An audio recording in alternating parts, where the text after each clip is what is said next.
भीष्म को बड़ी तेजी से ऐसे 3 बाण मारे जो उनके ललाट को छेदते हुए पृथ्वी में जा लगे। तो इस तरह से सिरहाना मिल गया। इन बाणों का आधार मिल जाने से सिर के लटकते रहने की पीड़ा भी जाती रही। दोस्तों, इतना सब कुछ हो जाने के बावजूद भी भीष्म क्यों नहीं त्यागते हैं प्राण? आइए अब दूसरे रहस्य को जानते हैं। दोस्तों, भीष्म सामान्य व्यक्ति नहीं थे, वो मनुष्य रूप में देवता वसु थे। उन्होंने ब्रह्मचर्य का पालन करके योग विद्या द्वारा अपने शरीर को पुष्ट कर लिया था।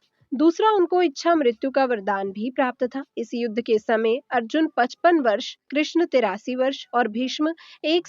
अस्सलामुअलैकुम दोस्तों, आज भी अगर हम सुनते हैं कुछ अंधभक्त महाभारत की रट लगाए हुए होते हैं।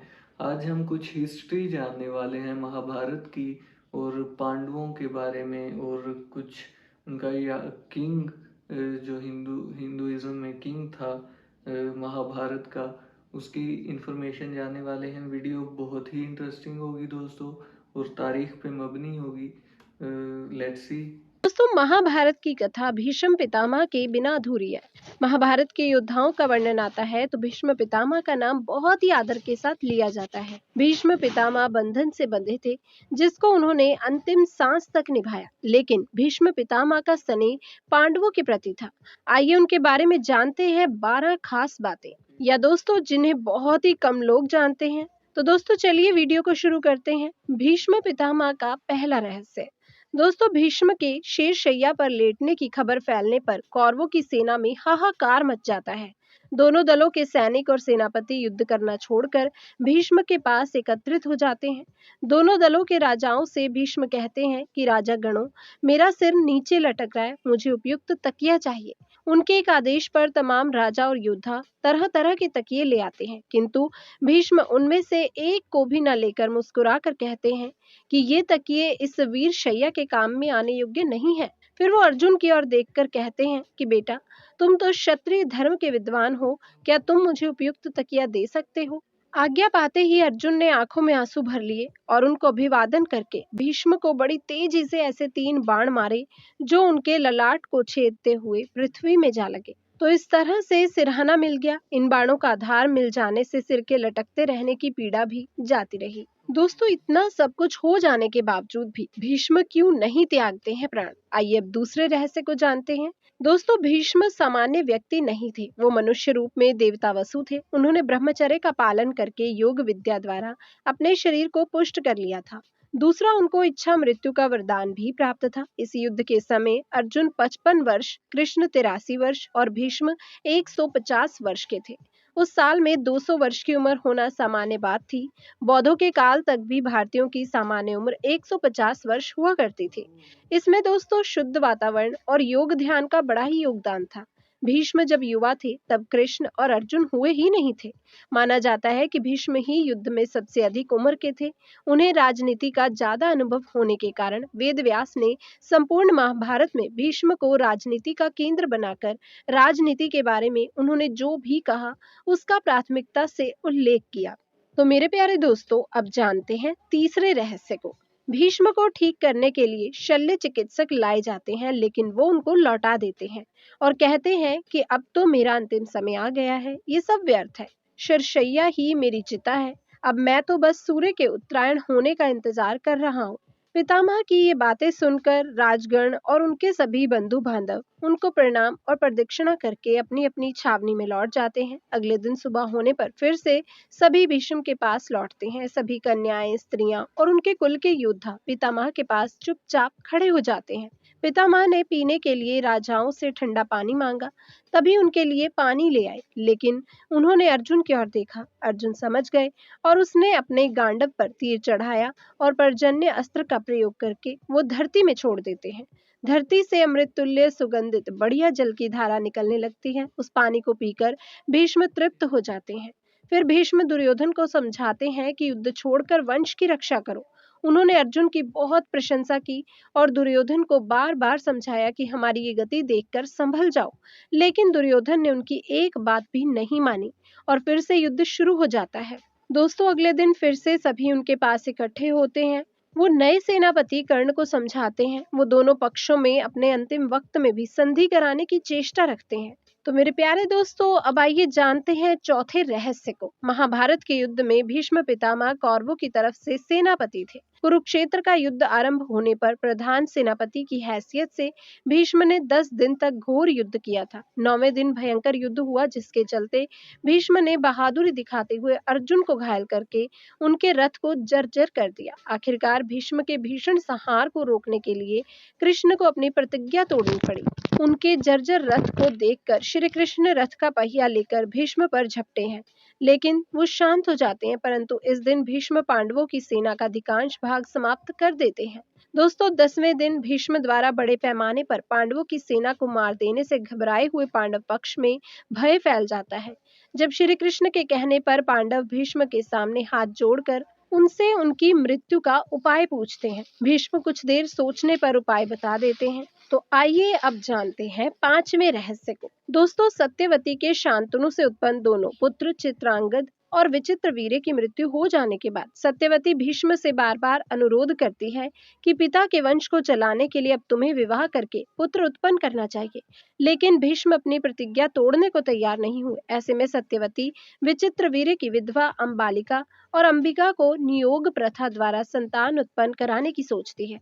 भीष्म की अनुमति लेकर सत्यवती अपने पुत्र वेदव्यास द्वारा अंबिका और अंबालिका के गर्भ से यथाक्रम धृतराष्ट्र और पांडु नाम के पुत्रों को उत्पन्न करवाती है। तो इस तरह से उन दोनों का जन्म हुआ था।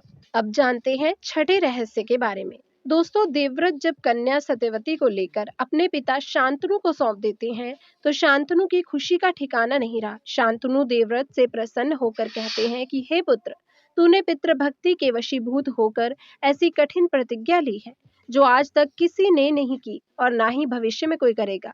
तेरी इस पितृभक्ति से प्रसन्न होकर मैं तुझे वरदान देता हूँ कि तेरी मृत्यु तेरी इच्छा से ही होगी। तेरी इस प्रकार की प्रतिज्ञा करने के कारण तू भीष्म कहलाएगा और तेरी प्रतिज्ञा भीष्म प्रतिज्ञा के नाम से सदैव प्रख्यात रहेगी। तो दोस्तों, जानते हैं 7वें रहस्य को। दोस्तों, विचित्रवीर्य के युवा होने पर उनके विवाह के लिए काशीराज की 3 कन्याओं का बलपूर्वक हरण किया गया था, जिसमें से एक को शालवराज से प्रेम करने के कारण छोड़ दिया गया। लेकिन शालवराज के पास जाने के बाद अंबा को शालवराज ने स्वीकार करने से मना कर दिया। अंबा के लिए ये दुखदायी स्थिति हो गई थी। अंबा ने इस दुर्दशा का कारण भीष्म को समझकर उनकी शिकायत परशुराम जी से की। परशुराम जी ने अन्याय के खिलाफ लड़ने की ठानी। परशुराम जी ने भीष्म से कहा कि तुमने अंबा का बलपूर्वक अपहरण किया है, अतः अब तुम्हें इससे विवाह करना होगा, अन्यथा मुझसे युद्ध के लिए तैयार हो जाओ। फिर भीष्म और परशुराम जी का 21 दिनों तक भयंकर युद्ध हुआ। अंत में ऋषियों ने परशुराम को सारी व्यथा कथा सुनाई और भीष्म की स्थिति से भी उनको अवगत करवाया। तब कहीं जाकर परशुराम जी ने ही युद्ध को विराम दिया। इस तरह दोस्तों, भीष्म अपने लिए गई प्रतिज्ञा पर अटल रहे। आइए जानते हैं 8वें रहस्य के बारे में। दोस्तों, एक दिन देवव्रत के पिता शांतनु यमुना के तट पर घूम रहे थे कि उन्हें नदी में नाव चलाते हुए एक सुंदर कन्या नजर आई। शांतनु उस कन्या पर मुग्ध हो गए। महाराज ने उनके पास जाकर उनसे पूछा कि हे देवी, तुम कौन हो? उसने कहा, महाराज, मेरा नाम सत्यवती है और मैं निषाद कन्या हूँ। महाराज उसके रूप यौवन पर रीझ कर उसके पिता के पास पहुंचे और सत्यवती के साथ अपने विवाह का प्रस्ताव किया। इस पर निषाद ने कहा, राजन, मुझे अपनी कन्या का विवाह आपके साथ करने में कोई आपत्ति नहीं, किंतु मैं चाहता हूँ कि मेरी कन्या के गर्भ से उत्पन्न हुए पुत्र को ही आप अपने राज्य का उत्तराधिकारी बनाएं, तो ही ये विवाह संभव हो पाएगा। निषाद के इन वचनों को सुनकर महाराज शांतनु चुपचाप हस्तिनापुर लौट आए और मन ही मन इस दुख से घुटने लगे। सत्यवती के वियोग में महाराज व्याकुल रहने लगे और उनका शरीर भी दुर्बल होने लगा। महाराज की इस दशा को देखकर देवव्रत को चिंता हुई। जब उन्हें मंत्रियों द्वारा पिता की इस दशा होने का कारण पता चला, तो वो निषाद के घर जा पहुंचे और उन्होंने निषाद से कहा कि आप अपनी पुत्री सत्यवती का विवाह मेरे पिता शांतनु के साथ कर दें। मैं आपको वचन देता हूँ कि आपकी पुत्री के गर्भ से जो बालक जन्म लेगा वही राज्य का उत्तराधिकारी होगा। कालांतर में मेरी कोई संतान आपकी पुत्री के संतान का अधिकार नहीं छीन पाएगी। इस कारण से मैं प्रतिज्ञा करता हूँ कि मैं आजीवन अविवाहित रहूंगा। उनकी इस प्रतिज्ञा को सुनकर निषाद ने हाथ जोड़कर कहा, हे देवव्रत, आपकी ये प्रतिज्ञा अभूतपूर्व है। इतना कहकर निषाद ने तत्काल अपनी पुत्री सत्यवती को देवव्रत तथा उनके मंत्रियों के साथ हस्तिनापुर भेज दिया। मित्रों, अब जानते हैं 9वें रहस्य को। सत्यवती के गर्भ से महाराज शांतनु को चित्रांगद और विचित्रवीर्य नाम के 2 पुत्र हुए। शांतनु की मृत्यु के बाद चित्रांगद राजा बन गया, किंतु दोस्तों गंधर्वों के साथ युद्ध में उनकी मृत्यु हो गई। जब विचित्रवीर्य बालक ही थे, फिर भी भीष्म विचित्रवीर्य को सिंहासन पर बैठाकर खुद राज्य कार्य देखने लगे। विचित्रवीर्य के युवा होने पर भीष्म ने बलपूर्वक काशीराज की 3 पुत्रियों का अपहरण कर लिया और उसका विवाह विचित्रवीर्य से करवाना चाहते थे, क्योंकि भीष्म चाहते थे कि किसी भी तरह अपने पिता शांतनु का कुल बढ़े। लेकिन बाद में बड़ी राजकुमारी अंबा को छोड़ दिया गया, क्योंकि वो शालव राज को चाहती थी। अन्य दोनों अंबालिका और अंबिका का विवाह विचित्रवीर्य के साथ करवा दिया गया, लेकिन विचित्रवीर्य को दोनों से कोई संतान नहीं हुई और वो भी चल बसा। एक बार फिर गद्दी खाली हो गई। सत्यवती शांतनु का वंश तो डूब गया और गंगा शांतनु के वंश ने ब्रह्मचर्य की प्रतिज्ञा ले ली थी। अब हस्तिनापुर की राजगद्दी फिर से खाली हो गई। तो दोस्तों अब बात करते हैं 10वें रहस्य के बारे में। दोस्तों ये वो काल था जब देवी और देवता धरती पर विचरण किया करते थे। किसी खास मंत्र द्वारा उनका आवाहन करने पर प्रकट हो जाया करते थे। इन्हीं देवताओं के कुल में से माँ गंगा भी थी। तो सवाल आता है कि गंगा ने क्यों किया शांतनु से विवाह। पुत्र की कामना से शांतनु के पिता महाराज प्रतीप गंगा के किनारे तपस्या कर रहे थे। उनके रूप और सौंदर्य पर मोहित होकर गंगा उनकी दाहिनी जंघा पर आकर बैठ गई और कहने लगी, मैं आपसे विवाह करना चाहती हूँ।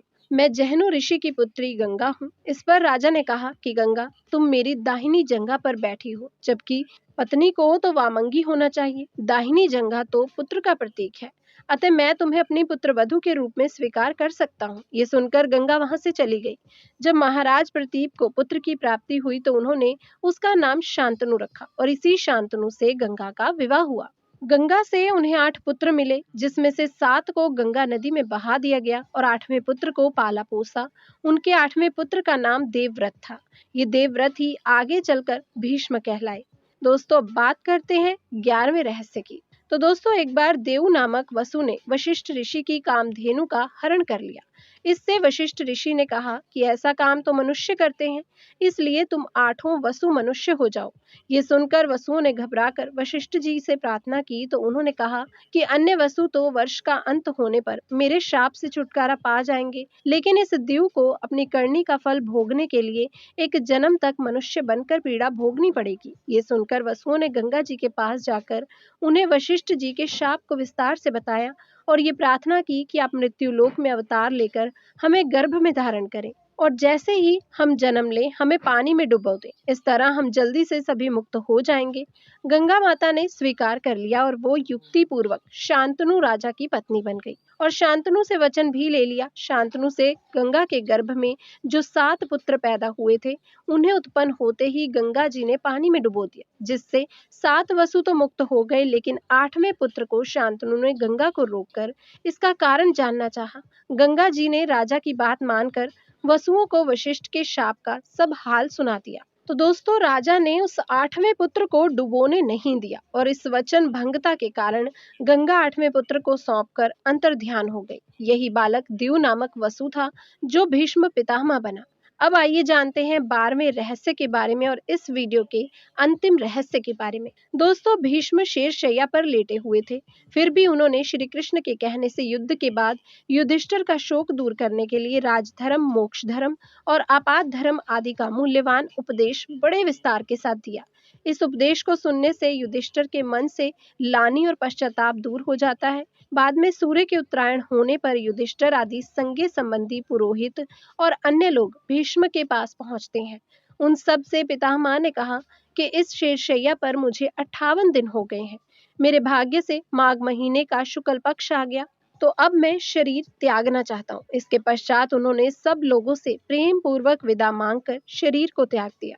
युधिष्ठिर तथा पांडवों ने पितामह के शव को चंदन की चिता पर रखा तथा दाह संस्कार किया। तो दोस्तों ये थे 12 सीक्रेट्स ऑफ महाभारत। भीष्म पितामह जो कि किंग भी थे और श्री कृष्ण के शायद साथी भी थे, और किस तरह से ये 8वां पुत्र था उस बादशाह का, किंग का। उस के पहले जो 7 थे उन्हें बहा दिया गया गंगा में, और 8वां पुत्र था जिसे बचाया, और इनकी शादी जो थी वो एक शहजादी से करवाई, और किस तरह से इनकी डेथ हुई वो सारी स्टोरी हमने सुनी, महाभारत की सारी स्टोरी हमने सुनी और काफ़ी हद तक समझ भी आई। तो दोस्तों काफ़ी इन्फॉर्मेशन थी इस वीडियो में भी, आप लोगों को पसंद आई होगी। मिलते हैं नेक्स्ट वीडियो में, तब तक के लिए अल्लाह हाफिज़।